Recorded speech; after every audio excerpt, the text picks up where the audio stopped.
When you walk into a space and you have the right wallpaper for your style, your personality, it makes you smile.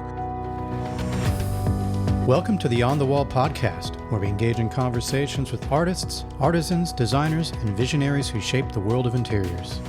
Today's guest is Allison Dooley, wallpaper installer and owner of Wallflower. If you enjoy these conversations, please take a moment to subscribe, leave a rating, leave a review, and share this podcast with a friend. Thank you for joining the podcast. I really appreciate you spending some time with me today. Yeah, I'm looking forward to talking all things about wallpaper. So before we kind of get into wallpaper, I just, in doing my due diligence and research on you, I was going over your website, which I actually love quite a bit. Thank Um, you. not only because, but one of the main reasons was it's very informative. You've got a lot of information on there in terms of, you know, tips and things you need to know about certain types of wallpaper. And it's Yeah. just, yeah, very easily kind of navigated and laid out. And so I really appreciated going through it. But um, it said that you were in Manhattan finance, and Yes. so maybe you can kind of give us a little bit of your backstory. Yeah. I graduated college. I'm from Virginia originally. I got my undergraduate in Virginia, and then I moved to New York City right after I graduated. I graduated like half a year early. So I moved to Manhattan. I just turned 21, and I got involved in corporate real estate. And through that connection, I ended up working um, for Goldman Sachs in their investment banking division, private equity group, Wow. which was like the top. You're some of the brightest business minds in the world at that time. These were all your Ivy League graduates, your Harvard MBA JDs. And that was such a wonderful experience. I had so many great managers at that time. I was promoted several times in that job. But it really, that I would say is probably the key to my level of customer service, because I remember just working with these very, elite high end clients and what was expected of us. And that was such a young age. I mean, I was in my early 20s to have that exposure and that experience. And while living in Manhattan, that is where I met my husband, my now husband. Actually, we were just standing outside. We lived in the same apartment building, but the way it works in New York, there's so many people. Never run into. You just don't run into people, or you don't realize who even lives in your own building. There was Right. a street fair that day, and we met each other. We first met just outside of the building, like hanging out because there was this street fair, and that's just a funny story too, how he and I met. But he also worked on Wall Street, so he was a Nasdaq trader. So we kind of have that neat connection. But while I was working for Goldman Sachs, I went back to get my graduate degree, and that is I went to New York University and I got it, focused on finance and management. And I did graduate while I was still working full time at Goldman. So that was a lot going on at that time. I actually, my husband and we got married kind of in the middle of that. And then I graduated about 1 week before I had my first child. So we were actually still living in Oh, Manhattan wow. when I had my first child. Yep. And I did go back and continue to work. But we actually both were in Manhattan on September 11th. We both were working downtown in the financial district. And Oh, that is what wow. really changed the trajectory, why we left New York. We at that point in time, even though we were both still working in Manhattan, I mentioned we'd had our first child, so we had moved to New Jersey. We bought a house, moved to New Jersey, and we were both commuting in from New Jersey, taking a boat through the Raritan Bay, coming into downtown Manhattan. And that's how we both commuted that day. So that day was really life altering because we were both stuck in the lower Manhattan. We could not get a hold of each other, clearly devastation all around us. And it was at that point that we said we kind of wanted to make a plan to leave the Northeast. We just felt like that's where we were headed. We wanted a plan to move further south. So that Did you have any started. plans? Did you have any plans? Sorry to interrupt. Did you have any plans prior to that event happening? Were you already sort of thinking about it, or was it that No, was the not event that you were just like changed everything? yeah, not really. It was really that event. I mean, to be there, it's almost surreal at this point, but Yeah. it was really scary because our child was in New Jersey and I didn't know, am I going to make it home? Is my husband going to make it home? I can't even get a hold of him. And Mhm. it really, for lack of a better word, it really freaked me out. So Yeah. it was really that event that we said, we really want to plan. We really don't want to be here anymore. It's a Mhm. really, it was very fun, when you're in your, when early 20s, you don't have responsibilities or kids, but that kind of shifted, right? Once you're married and you have a family, those your Yeah. priorities kind of shift. And so it's a hard way to live. Like it's kind of a grind, it's not for the weak of heart, I would say that. So but after September 11th, we just said, okay, we really want to move. Let's figure out how we're going to make that happen. So I Mhm. left corporate America at that point, and my husband stayed in the kind of the financial world, and we have done what I call the North Carolina tour. Right now I'm in the Charlotte area of North Carolina, but we Mhm. first moved to Wilmington, North Carolina, and then we were in the Raleigh area, and I relocated here in 2016. And in between all of that, we managed to have 5 more children. So we have a total of 6 kids. Oh, wow. Big hmm family. It's a big family, but I've always been able to manage a lot. I'm like a taskmaster, I guess you would say. So I love the chaos. Only 3 of them are still at home now. The other 3 are out. But it was, what happens, or what I found, the experience for me was having jumped out of the corporate world for so long to be home and raise the kids. I mean, we had so many kids, it didn't make any sense to try to do it any other way. Mhm. That when I wanted to go back into, I thought at the time, corporate world, there's really no avenue for someone like me who had jumped out for so long. I have a education background. I have all my education. I have experience. I'm not a dummy, but you still are penalized in a way, or maybe penalized is too strong of a word, but you're just not going to jump back in the workforce where you left it. I guess it'll go that way. And I also was at this point in my life, like, I'm not going back to entry level because I need more flexibility than that. On the Wall is brought to you by Milton and King, the trusted partner for exquisitely crafted luxury wall coverings. Milton and King's trade program is designed to make your creative process seamless, providing exclusive trade-only benefits, which includes complimentary samples, early access to new collections, and professional pricing structured to enhance your business success. To assist with your projects, you'll have the flexibility to curate your own custom swatch book tailored specifically to your design needs. With dedicated customer support every step of the way, our trade program is here to elevate your design vision and simplify your journey from inspiration to installation. Ready to join a partner who understands your craft? Visit miltonandking.com to apply for your trade account today. Milton and King, your vision, our craftsmanship. Mhm. So it was really like you're saying like in terms of kind of like that white collar office job thing, you trying to go back into it as an older mom where you have like, 20 somethings fresh out of college and you're going to be competing with the person who's probably going to take a lot less pay than you will. Exactly. That's And exactly right. yeah. And it's Yeah, real that yeah, that's an that's kind of interesting what scenario. yeah, and it's kind of what made me realize I have to be my own business. I have to be a business owner. And Yeah. so that is interesting because I did for a brief stint work for a law firm, but I really made, very little money, and the hours, it is what it is. It's just where I could get back into the workforce, and I was like, this is not for me long term. This is not going to work Mhm. because I need more flexibility than this, and I want to do something for my own business. And although my boss at the law firm was awesome, very supportive, but he had a business to run as well. So Yeah. I needed to that's really where the my push to kind of be a business owner came from. Well, let's go into a little bit where you are now. So you have your own wallpaper installation business, and is Yes, it Wallflower LLC? it is. Okay, Yep. and your website is Your yourwallflower.com, wallflower. Yep, right? yourwallflower.com. Yep. So where did sort of the the dive into interiors come from, or the interest, or any of that? So what happened when I relocated to Charlotte, we moved to a master plan community where there's a clubhouse, there's all kinds of activities, there's an activities director because at the time we moved when we relocated here, I had 6 kids who were all in school and my oldest who was in high school was not happy to move, as you can You would have been imagine. so busy. Right?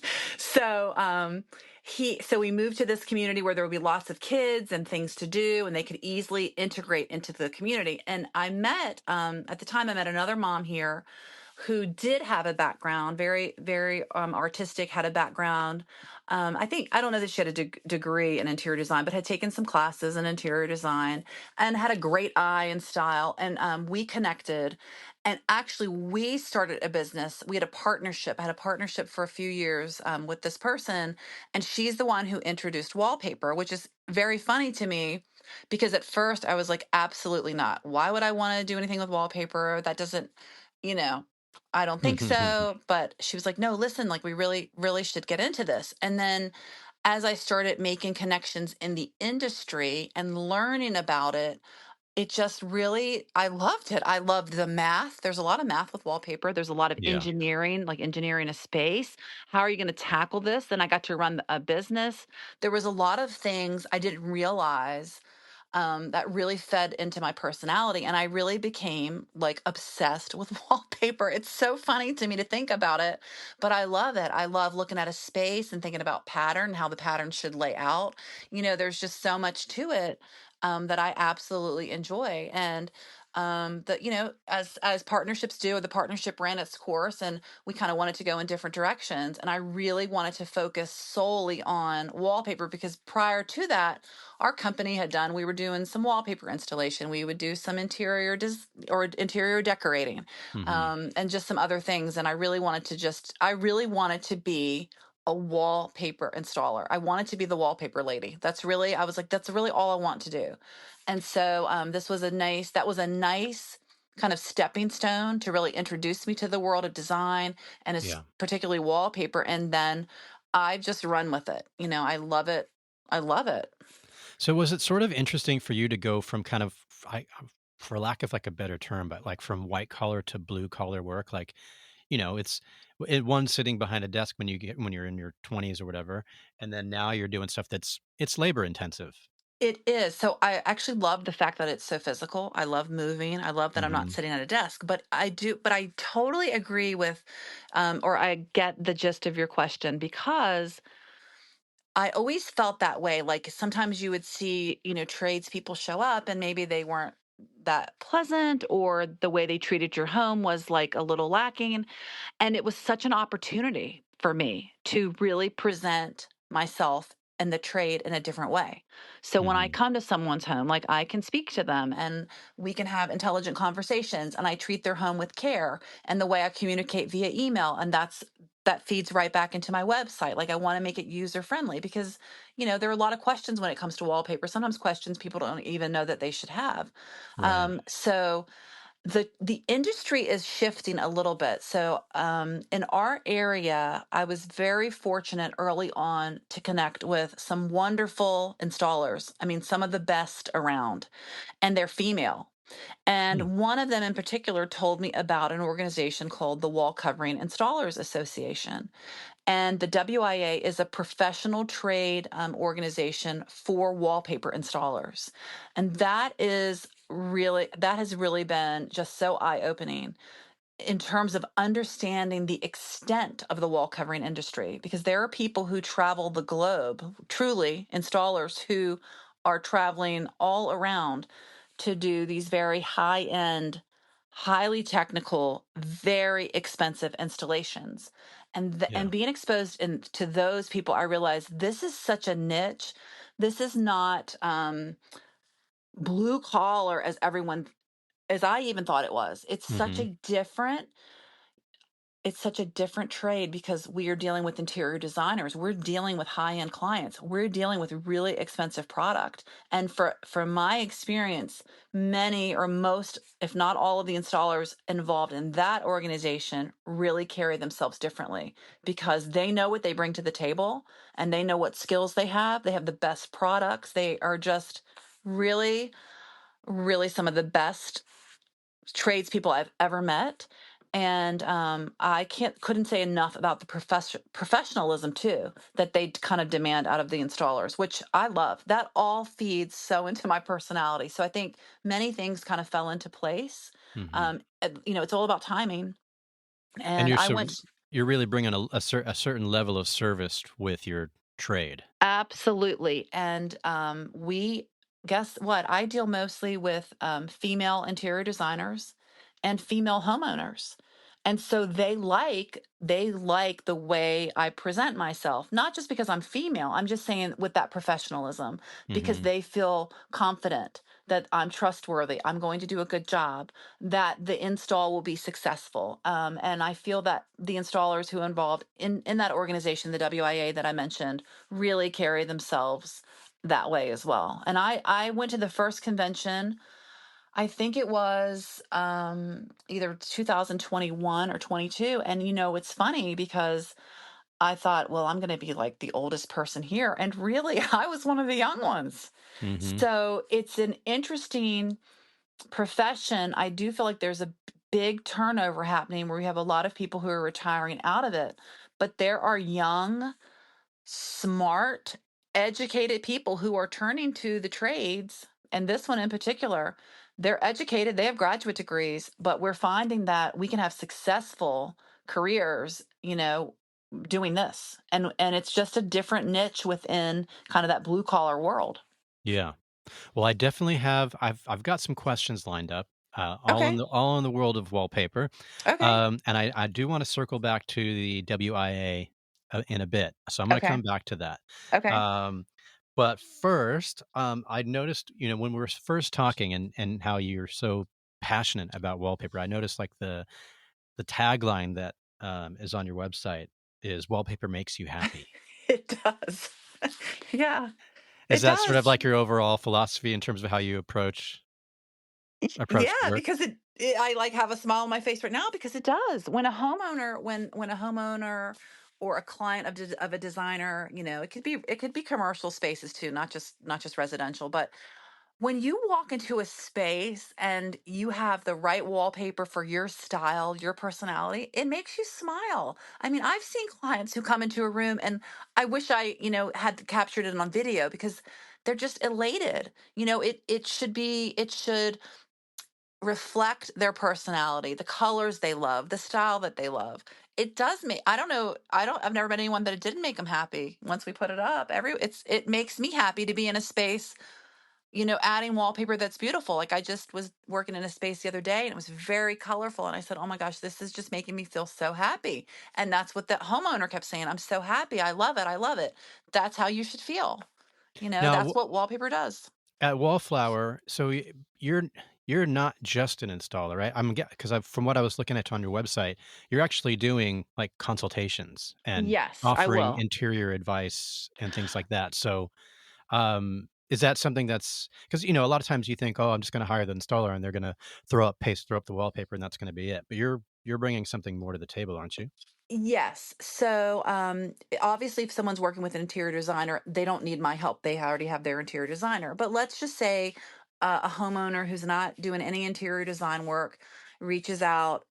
It's the world of wallpaper can be very overwhelming because there's a lot out there, a lot of Yeah. patterns, colors, companies, and I absolutely love going into someone's home if they need my help or advice or guidance and helping them pick patterns, colors that work in the space and with their personality and the other things that are going on in their home. Hmm.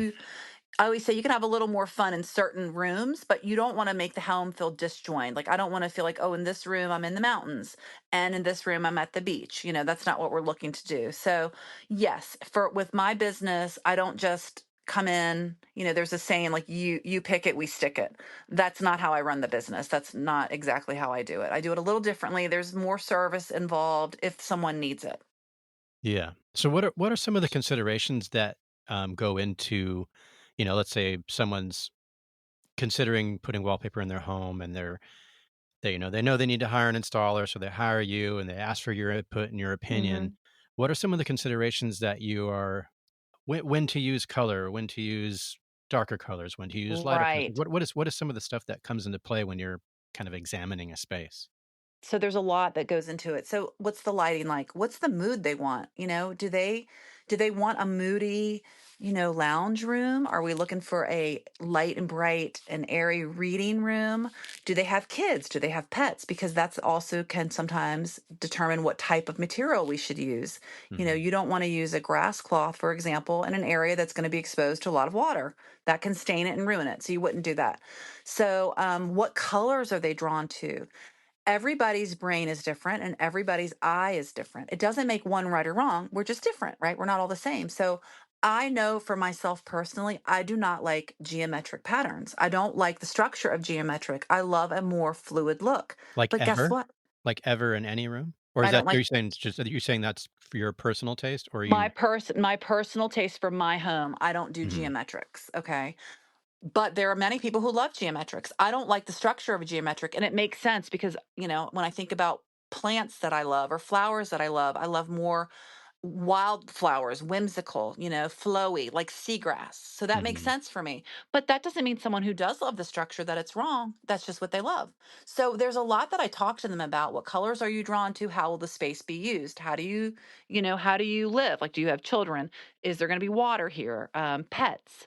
You know, um, is it a high traffic area, low traffic area? Do we have a lot of natural light? No natural light. All of that matters because you don't want to put if someone says, okay, in my powder room, I want it to feel, open and airy, like you're taking a walk on a lake. Okay, and let's just say in that powder room, there's no window. It's like tucked under the stairs. Then I would be wrong to tell them, okay, let's put in like a really dark, moody wallpaper. That's not what they asked for at all, right? They want something Right. very different. And so where I'm going to direct them to something that's going to make them feel like, oh, okay, this is light and airy and it gives me that feeling because I do think it's about a feeling. Have It you ever gives them the had feel. to kinda tell a client, like, "This ain't gonna work"? Yes, definitely, and they appreciate the honesty. I mean, there even recently, I had a client that showed me a pattern for her powder room, and I said, "It's too busy and it's gonna be too dark, and I know you're not gonna like it." And then you Mhm. know what? She sat with it for a few days. She said, "You're absolutely right. You're absolutely right." And it's just because I have the experience and I'm able to quickly pick up on certain things. And your brain loves repetition of pattern. So if somebody has, a light fixture that has a certain structure to it, and then I see a wallpaper that might have that same kind of structure within the pattern, that also works together well. So these are things that other people aren't thinking about. I'm thinking about it all the time. When I look at Mhm. spaces, I'm like, oh, what about this? And what about that? Or look at that rug or the floor or their countertop. So if you have a really busy kind of granite countertop, you have to be careful what paper you put with it because it's either going to make the countertop not look great or maybe the paper not as good as it should. So things have to complement one another. So I'm looking at flooring, countertop, different things. If someone's asking my advice on wallpaper for a space, I'm taking all of that into consideration. So yes, it is a very different experience than when I'm just hired to come in and put it up. Because like I do work for many designers and I love and they're very talented. I really, enjoy doing that work because they've done all the putting together, you know what I mean? Like they've already put the vision together. So I'm Right. just a piece of that puzzle, which I enjoy very much because it always looks great. So Yeah. that's fun. So, would you say that nonwoven is probably the most common wallpaper that you install? I Like, would say it's becoming the most common. Yes. Mhm. becoming the most common. Mhm. Okay, so and you've worked with all sorts of different companies, Milton Yep. and King, I'm Mhm. sure a bunch of different ones. Yep. What would you say are the is all nonwoven the same, or are you seeing differences between different companies, and what are those differences that you're noticing? Right. So all nonwovens are not created equal. And that has to do with the combination of the product, the materials that they're making it. So I don't know if you knew this, but in order to call, a product nonwoven, it has to have a certain amount of synthetic fibers in it. So the whole point of nonwoven is to create a product that does not expand or shrink when it's Hmm. exposed to moisture. But not all nonwovens are manufactured the same. And so, what can happen with a paper that's called a nonwoven is you actually do get some expansion and some constriction. And that's where you'll see some issues on the wall with seams opening up. And there Hmm. can be some other issues with that as well. But yeah, all nonwovens are not the same. And so, what do you do? Like, let's say you are experiencing what do you do to sort of preempt or to tackle the problem of if you're starting to notice seams or if you're noticing contraction or expansion? Yeah, so to mitigate that, what every good installer should be doing is kind of testing out the product. So let's just say you cut a little, 3-inch strip off the top, and you're going to paste it. And we could say we want to see if it grows. Did it expand? Okay, Hmm. maybe it did expand. It expanded an eighth of an inch. These are just things to make you more knowledgeable when you're dealing with the product. Now, the other, big thing is preparation of the wall. So before you even talk about the paper, how is the wall prepared? Do you have a correct sound, paint job underneath? And then you're going to put your wallpaper primer on. And what type of primer are you going to use? I actually use different primers depending on the situation. There's some techniques of cutting called double cut. There's some techniques of how you have to application techniques, I'll say it that way. Hmm. And if I'm going to double cut on the wall, I'm using a different primer than if I'm just what we call butting the seams, right? It's different. Yeah. So some of it's just practice and experience and wisdom, and some of that's just you got to. If you have that experience one time where you get on the wall and all of a sudden you look over and like, wait a minute, that seam was just together and now it's not. You figure out sooner or later, okay, wait a minute, I have to kind of shift here how I'm installing this product, because even if this happens with many nonwovens, they actually do expand a little bit, Hmm. so um you just have to know how to, as most professional installers can deal with it. So if you see a seam appearing, Hmm. are you just going back to it and working it, or are you taking off the panel of wallpaper and washing the paste off and retreating that section of the wall with a different? Yeah, no, I'm not taking it off. What I'm doing, okay, so if I see a seam starting to kind of peek out at me, I'm like, all right, that's contracting back. What I'm going to do, where a lot of installers make a mistake, is they go back and they just push at the seam, right? They're just right there at the seam, like the little fingers. Mhm. You can't do that. You've got to get your hand into the panel. Like I come probably halfway in, and then I'm pushing it out from the middle so that the Mm. actual product is shifting a little bit. I'm scooching it back over. Okay.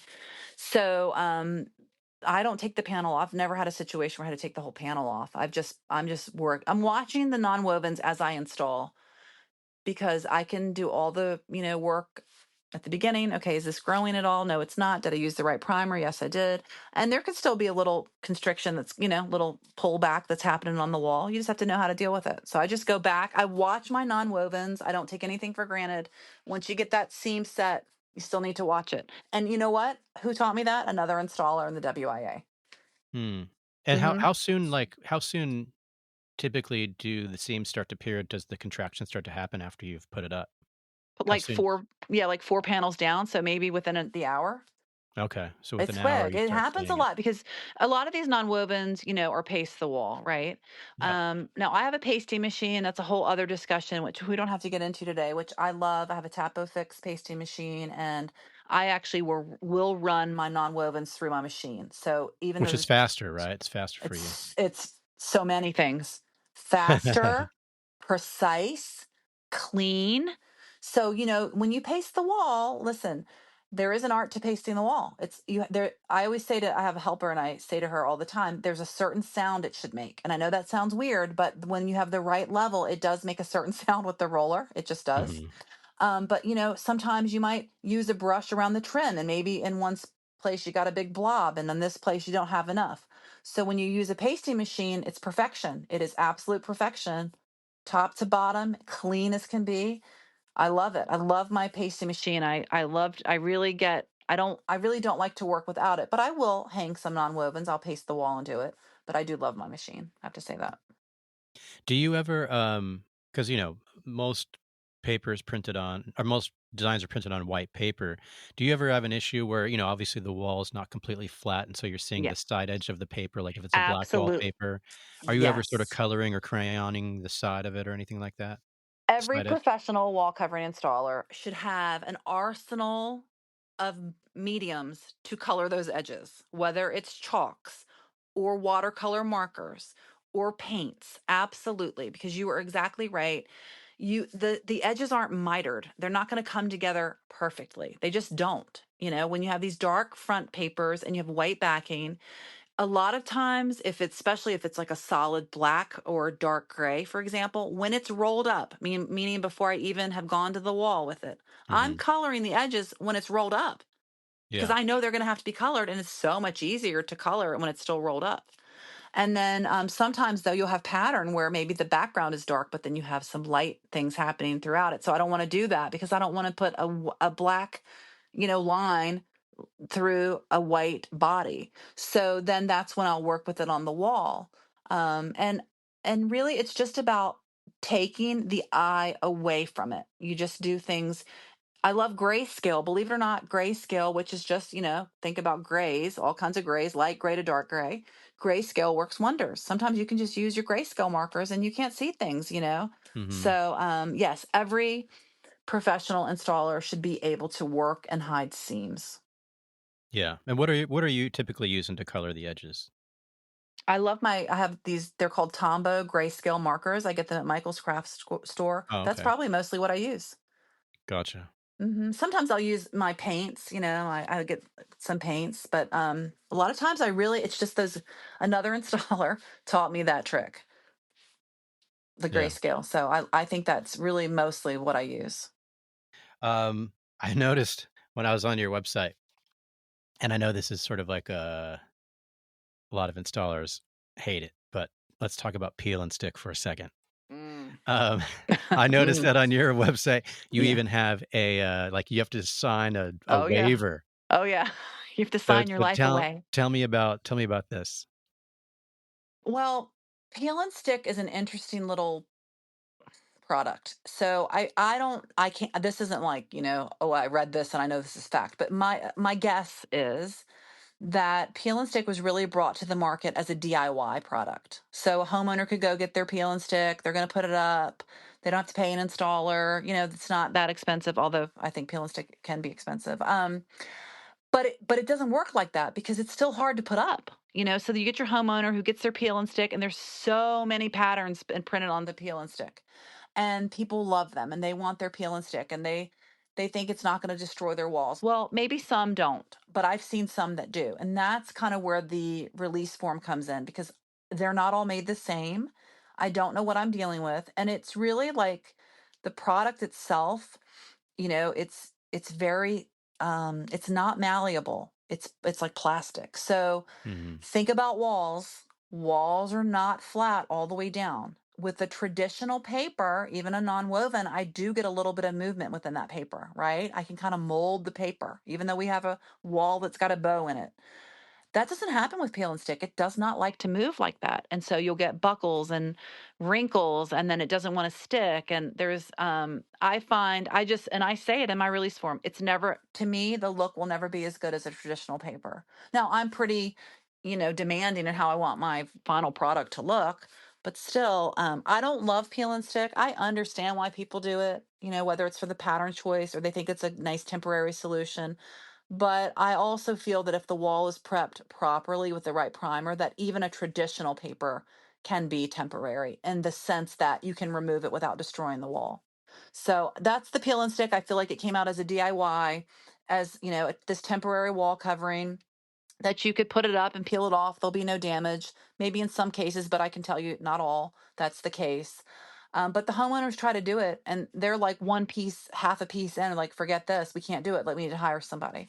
So then we get the call, and I have to have them sign it because now it's never happened to me, But I have seen photos from other installers where they have hung peel and stick and they have come back the next day and it is off of the wall. It has fallen off. So Yeah. I literally say that it can fall off the wall and there's nothing I can do about it. I told you that it could happen, right? Yeah.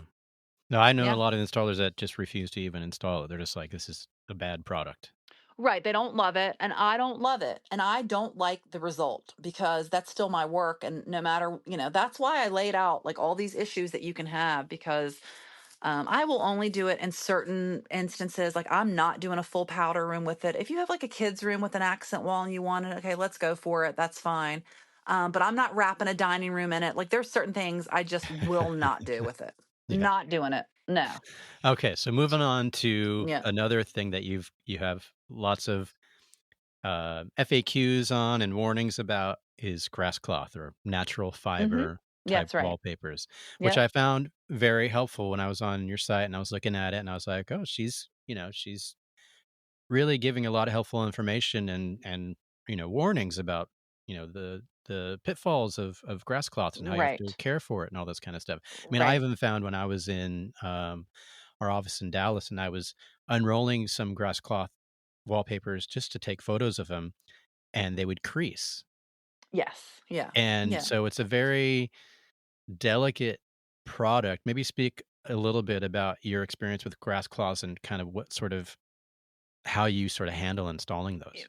Right. So the natural, that is called the naturals, because there's all types of, you can have seagrasses and sisals. There's all types of grass cloths, meaning there's different products that are going into that. So they're expensive. They're generally very expensive, and they have a very specific look to them. So I'm not talking about grass cloths that have a pattern on them. I'm talking about just your like solid colors, or sometimes you'll have, you know, a striation through them. So that's Mhm. kind of what I'm focused on right now. They panel, meaning the seams don't disappear because it's a random match. You don't follow like a little, around the room, like this little strand of brown, it goes straight around the whole room. No, that's not how it works. So some people absolutely, some clients will never be able to stand the look of grass cloth. I happen to love it. I have it in my own home. I love the texture. I love seeing the panels. I love seeing, what we call shading. We'll talk about that in a second. You don't want it around water, so I wouldn't recommend, putting it in a bathroom that's like splashing at the sink. You wouldn't want it around cooking oil, so in a kitchen can be sometimes could be a little, risky if you don't have good ventilation and those things. I love grass cloth, love the naturals, but it's for a specific client. I always think And of it like, I've always seen certain sort of, area rugs, mhm, and sometimes yeah, they'll be made out of, like, a natural fiber, and yeah, then if you get water on it, it leaves a spot because it even the does. dust in the air that's falling on it, once it gets wet, it kinda just is gonna leave a dirty spot on it. Right. It's yeah, you can easily stain them. So when you install them, it does require a seasoned installer, and also it has to be installed correctly. So I don't even mean just knowing how to get it on the wall, how to lay it out correctly, because there should be balance between the panels, and that's like we could probably talk about that for half an hour. So I really can't go into that now, other than to say grass cloth should be installed a particular way. So most naturals are 3 feet wide. What you don't want is to go across the wall and have four 3 foot wide panels, and then at the end you have a 2 inch panel. Okay, we don't want that. So an installer, if someone's considering grass cloth, they have to ask the right questions of their installer. Have you installed this before? How do you lay it out? Like those are very, very important. So I'm a total wallpaper nerd, and a lot of people in the industry, I guess, are. And when I learned about how they harvest the materials, the products that go into grass cloth, it everything started to really make sense. And I love having these conversations with clients because why is there shading? What do I mean by shading? Let's just think about a navy grass cloth. If you look at a navy grass cloth, maybe the edges are lighter than the middle, and that's what we call shading. And there's a reason for that. They're pulling in grasses that have been harvested out of different fields. Some got more sun than others. Some have been drying longer than others. Some were in shade, some were in sun. And these natural products take in the dye differently. So it's part of the inherent beauty of the product where you're going to see in the same roll, you might have something at the end very much lighter than what you started with. And that really is the nature of the product. So I like to educate not only homeowners, but if designer isn't aware of that, these are the things that need to be talked about, because nothing would be worse than spending all of that money on beautiful product and having me get it on the wall and then someone walk in and say, oh, why does it look like that? you know? Yeah, I mean, and oftentimes the samples that people will get, they're only little, like, 6-inch Yeah, they're swatches of something, exactly. and They so don't, you're getting that little yeah. corner of a something, and then, you're not gonna know how it's gonna look, 3 Right. feet You just down. can't imagine how it's going to look laying out across the whole wall. Yeah. So that's one of the reasons I have that on my website, because people don't know. Now, if they love I love grass cloth, right? But I also love the paneling and the shading and all of that comes along with it. If someone loves kind of the look of grass cloth, but not all of that, that's when I recommend they do a faux. So there are many vinyl faux grass cloths out there. And that works for a lot of people, because a lot of times, just because of the cylinders that they're printed on, there actually is a match. Now, sometimes they may say, well, I want you to hang it without the match because I want it to look more like a real grass cloth, and because they want the look, but they want it in like a bathroom, for example. But then other Mhm. people want you to find the match so that the seams disappear as much as possible. Everybody's different. Let's go into what's been your experience with, like, commercial vinyl generally? Do you do a lot of that as part of your Well, business? commercial vinyl is wide. It's 54 inches wide, and you're Mhm. usually double cutting it on the wall. So it's not. That's like, think about a hotel corridors, right? That's really Right. production work. I'm not really a production installer. It doesn't excite me because it's kind of the same over and over and over again. Yeah, not much Um, pattern going on there. No, not much pattern. Now, there are some non-wovens that are different companies are producing these beautiful patterns on very wide non-woven, and they hang amazingly, but it's still 54 inches wide. It's a lot for one person to handle. I can do it because I Mhm. happen to be very tall and have a good wingspan. But I don't love 54-inch in residential spaces most of the time. I'll put it that way. On the Wall is brought to you by Milton and King, the trusted partner for exquisitely crafted luxury wall coverings. Milton and King's trade program is designed to make your creative process seamless, providing exclusive trade-only benefits, which includes complimentary samples, early access to new collections, and professional pricing structured to enhance your business success. To assist with your projects, you'll have the flexibility to curate your own custom swatch book, tailored specifically to your design needs. With dedicated customer support every step of the way, our trade program is here to elevate your design vision and simplify your journey from inspiration to installation. Ready to join a partner who understands your craft? Visit miltonandking.com to apply for your trade account today. Milton and King, your vision, our craftsmanship. Have you ever had to kind of, come in and fix an installation that, an installer didn't do a good job on? Have you ever had to, like, kind of Yes, I've even for, had. like, a non-woven residential situation? Yeah, oh, definitely. I mean, I've definitely been called in to help out, whether it's designer friends or whatever. They had a bad experience with an installer. And listen, I always tell people things can happen on jobs. I mean, they can happen. It's all about how you handle it, though. So I would say that, if you're an installer and something happens and you need to own it, you need to own it and make it right. Okay, that's number one. But sometimes people don't conduct themselves that way. So let's just say the homeowner and the installer no longer have any type of interaction going on, and I need to go in. Yes, I have been called in to fix things. It could nothing major, and I'll tell you why. Because if I go in and it's a major problem, like it all needs to be stripped and redone, that's not a repair at that point. That's a new installation where we're going to have to remove it and start from scratch. But let's just say that like a corner lifted up, or I've gone in after other installers and I've had to do some touch up on the seams because they didn't color them in. It's not even that complicated. It's just maybe they don't know, to do that. I'm not sure why.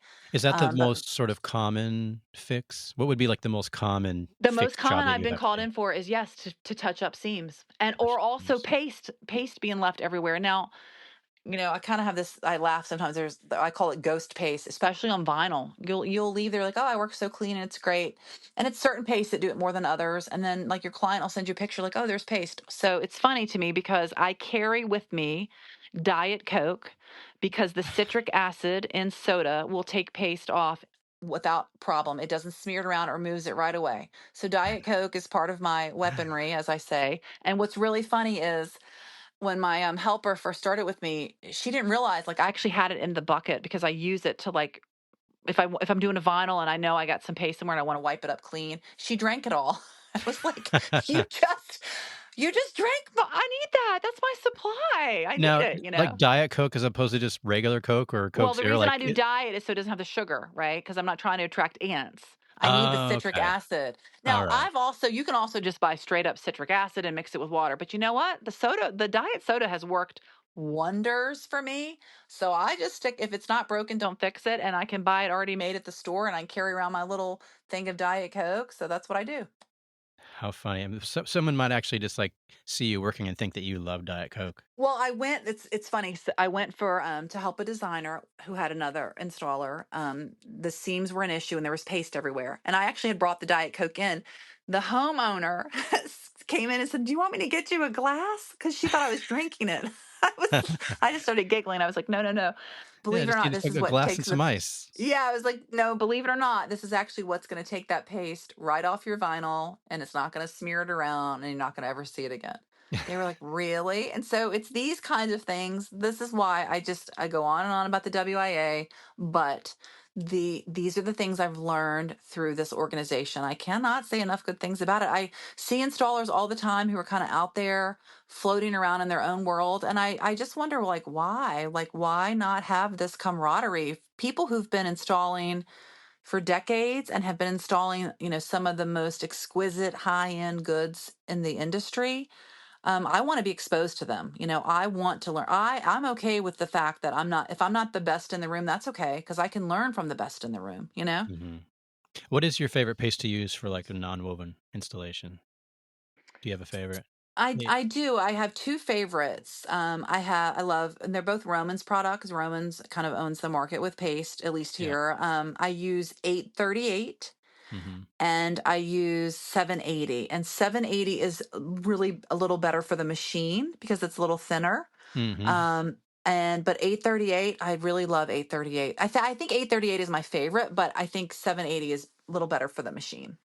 But those are my Okay. favorites. I do not use 880. People love 880. I do not like 880. It's Is it not because one it of my takes too favorites. long to dry for you, It or? has a very long open time. It's got a lot more moisture to it. And it does sometimes with certain products, it can do what we call blushing, and that's kind of where it almost stains the paper.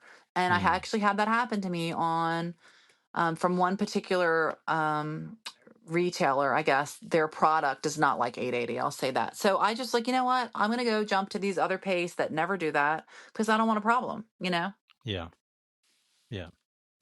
Well, you've mentioned the WIA quite a bit, Yep, and so which is the Wall Covering Installers Association. that's right. Now that's so is that they have their is it just one conference, one convention a year? They have their annual convention. So yeah, annual once a year. And that is where we bring in all of the installers and also we have vendor partners. So, Romans will be there. You will have many manufacturers of wallpaper will be there. Ulfa, who has the blades, Tapofix, pasty machines, Advanced Tools also has pasty machines. We have just many vendors that would be involved in the wall covering industry are there, as well as the installers. And it is such an amazing collaboration, like just the connections I've made and the learning that can be done. There's Mhm. hands-on demonstrations and there's like a vendor fair, so you can go around to different tables and we could talk to different people who, if Milton and King wanted to be there, then you would be able to talk to the installers who could come to you and say, because listen, we have a lot of information to share because we're the ones on the ground putting the product up, you Yeah. know. And I just love having those conversations, whether it be quality control or whatever it is, about issues that we're seeing. Because you know what? Here's the thing. Milton and King, they want installers to love their product. They want installers pushing their product. They don't want someone calling saying, "Wait a minute, this was defective," or returns. Right? It Mhm. really helps to have these relationships. So the annual convention, and this one coming up is going to be in Indianapolis. It's in September, and it's an awesome awesome convention. It lasts for about 3 days. And then in between that, we have an event called March Madness. Now, March Madness is really just for installers. Hmm. So it's kind of that mid year, getting together, going over some topics. It's usually just a day. Are the installers really learning about new companies and new vendors from that experience at the WIA convention? Are they really is it sort of worth it for the companies, like, in terms of, like Oh, it's in so terms of the worth notoriety, I guess, in terms of the publicity of it to It would be installers? so worth it. People don't realize how much of an influence installers have over not only homeowners, but designers. My designers ask me, Yeah, like, they want to know if I have an issue with the product and I don't want to hang it anymore. They want to know. They want to know, what do I love to hang, what I don't love to hang. We have a lot of influence, and what's most important. I shouldn't say for everyone, but for me, if I'm hanging a product and I'm having an issue with a job or an installation, I want to be able to call someone at the company and not just general customer service, right? I don't have time for that. I want to talk to someone. Maybe it's a resident installer for that company, or maybe it's someone who's really about product development, and talk to them about, like, what's happening here, how can we mitigate it, how can we prevent it going forward. I've had some really wonderful conversations with people who are involved in manufacturing wall covering. And I just love the conversations we have because I'm able to be very candid about products that I love, products that I don't love, what I wish everything could, hang like this, or God, I never want to install that ever again. And it's not to tear anyone down, it's to learn from each other, because they might say to me, well, in this instance, really the best primer to use would be XYZ, or this is the best paste. Those are just important conversations. When an installer feels we have a connection with someone, and we know that we can work collaboratively to have successful installations, we want to work with that company. That's who we want to work with. yeah. And you're definitely noticing. I mean, you touched on this a little bit before, but when you're at the conventions and you're kind of going to them, you're seeing. It seems like you're seeing a lot more female involvement in the installer industry, because I've Y- noticed it even just on Instagram. Oh yeah, Because we'll get definitely. tagged in different projects Yep. and stuff, and it'd be another, more. You kind of think of it as being a male dominated industry, but I'm seeing more and more women in the installer industry. Absolutely. And I see it as well with membership and at the conventions, more and more women. And I think some of it has to do with probably a few things. We want to have our own businesses because we have families and priorities, and we cannot be working on someone else's schedule. We want to be at the kids, for those of us who have families, we want to be at our kids' sporting events. We want to be available for our families for certain things. Yeah, Some jobs don't give you that flexibility, and even women who have smaller children. There's so many reasons, and also, um, just our. I think a lot of women tend to be a little more tend to be very detail oriented. So the wall covering industry feeds that, and there's some wonderful male installers, but you are right. I do see the shift as well. I feel like that the female installers are really increasing in numbers more so than male installers right now. yeah. It's really good. It's really good to see. Um, we're coming up on an hour, and I'm gonna try to just get a little bit more in before Okay. you go, if that's all right. Yeah. Um, so I want well, one thing I wanted to touch on and just, I guess, give you a bit of kudos about was when I was going through your site and I was loving the um all the detail you were putting, like, on the intake vents. I know.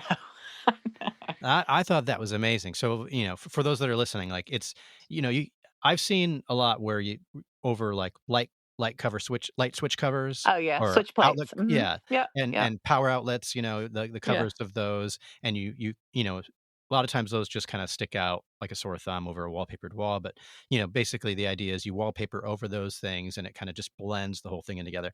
I don't know if I've ever seen the intake, like, the air conditioning vents and the Oh intake yeah. vents. That looks very labor intensive, and Well, you know what? It's one of my favorite things to do because it's actually not. Once you learn how to approach it, it's really not that hard. And it's so impactful. Like, anyone who looks at this, like, oh my gosh, that's amazing. Like, when I did it once in a client's home, she goes, "This is like Disneyland where they hide all the doors."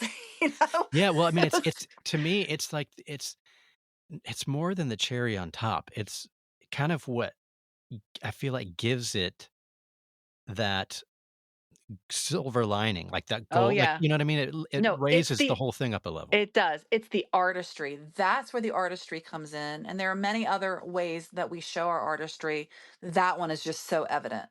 You said kind of earlier in the podcast about like we're not just running in and slapping it up. No, like there's also another, so the vents are, I love them. They're my favorite thing to do. And also like the ventilation fan covers and powder rooms. I love doing that. I just actually did a Milton and King. That's on my Instagram. You can see where I did not only the vent, but I did the ventilation. I did a ventilation fan grate, which was really Mhm. cool because those are tiny little slits Yeah. and it just is like so awesome. Um, but the other thing too is what we call kill points, or like where you're, in a room with four walls, when that pattern comes together. I mean, mathematically speaking, it's happened to me one or two times, and I've hung a lot of wallpaper where it actually comes back together perfectly. But most times it doesn't. The math doesn't work that Lucky. way. Right, the math doesn't work that way. So, how do you hide that in a room? Like, I love that too. So, like, there's all Yeah. kinds of things that, there are different levels of install. There are different approaches, I guess, installers take, and I love the artistry of it. I love like doing. That's the part that I'm like, ooh, how can I make it so you can't tell that this, where this comes together, isn't like actually how it's supposed to be. Right. Hmm. Um, when it comes to those, like, the intake vents or, like, so whether the covering is plastic or metal, are you using a different paste on those items for the wallpaper? So some installers use paste. I don't use it. I use spray adhesive. I use, there's different ones out there. There's 3M makes them, Gorilla makes them. So I use a spray adhesive. Okay, so you're Um, using something different than you'd use on the wall. I am. I personally am. There are other installers who don't, but I do. I definitely do. Okay. Hmm. Yeah, because I was wondering how, like, especially, like, on anything that's got either air conditioning, like cool air or hot air coming in and out of it, what are Yep. the considerations that you're having in terms of Well, those things? I spray that thing down with my spray adhesive, and those pieces of paper are not going to move. I have never had a call back on them. I'm there. They are there to stay. They aren't going away until you replace the vent. Really, they're not flapping in the wind. They're not, because I spray it down. Yeah, Like it's like, think about super glue. It's almost it's like super permanent. glued down. Oh, it's permanent. It's permanent. Like if you decide you don't like that I covered it and you want to do away with it, you're gonna have to buy a new one because it's not coming off. Yeah. Awesome. Okay, last thing, I kinda just wanted to get into a bit of your, like, personal taste and personal style. Um, because you already said you're not really a big fan of the geometrics, you like more Yeah. flowing stuff. You've Yeah. said that you like grass cloth, so Yeah. what are the designs, the patterns, the colors that we would likely see in your house that kinda just really do it for you? Oh yeah. I like whimsical too. So I have, like, in my front room, I have a mural that has three birds in it and they're up in trees and I love it. And then I like nature and I like unstructured pattern. So I have the one room has the mural in it. In my bathroom, it's got chickens and red hearts, and you know, it's loud and proud. My powder room is loud and proud. It's Mhm, in there. I love pinks, purples, taupes, light blues, and greens. Kind of in that more pastel world. It's really what mhm. I love. And you're just gonna see nothing too formal. I don't like formality for me. Now, and that may be like, well, what about the grass cloth? Well, the grass cloth is in one wall in my entry, and the way I've worked in with the other stuff, it just blends. It doesn't feel stuffy. It just adds a nice texture and coziness. Mhm. I really have a thing for trees. I've realized as I look around, like, wow, I've done a lot of trees. I've done a lot of birds. And I love purples and pinks. And I'm okay with that. It works for me.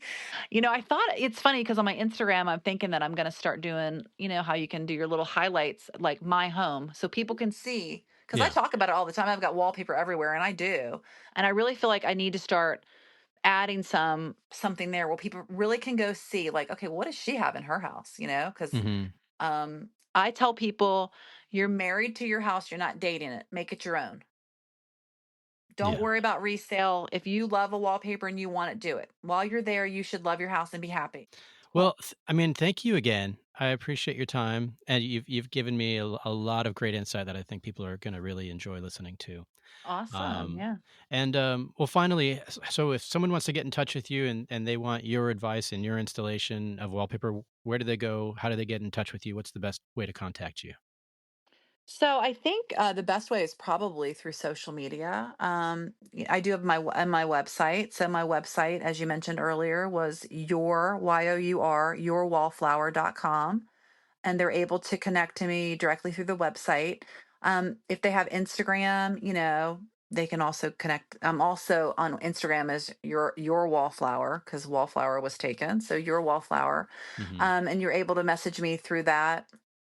Through my website, you can, contact me via email. You'll have that information as well through Instagram. But I love those two modes or mediums because I like people to look at my work. I want them to see the portfolio of work that I do. And I like people to learn a little bit about me. I think it's important as a small business, people know what they're supporting. Yeah. Well, you definitely got you do great work, and Thank it's there you. for everyone to see. So Appreciate that. yeah, Yeah, I really do love what I do. I really care about the end result. Every day I'm really looking forward to that install. I love what I do. And I hope my clients, I think they see that though. Like I show up ready for the day. We're ready. Like I yeah. didn't just roll out of bed. Like Allison's been up for a few hours. I had my several cups of coffee and I am ready to get started. Let's go. How good is that? Yeah, it's awesome. So Well, thanks again, Allison. I appreciate it. Let's stay in touch. Yeah, yeah, I love hopefully we'll that. talk again soon. Okay, I appreciate the time today. It was awesome.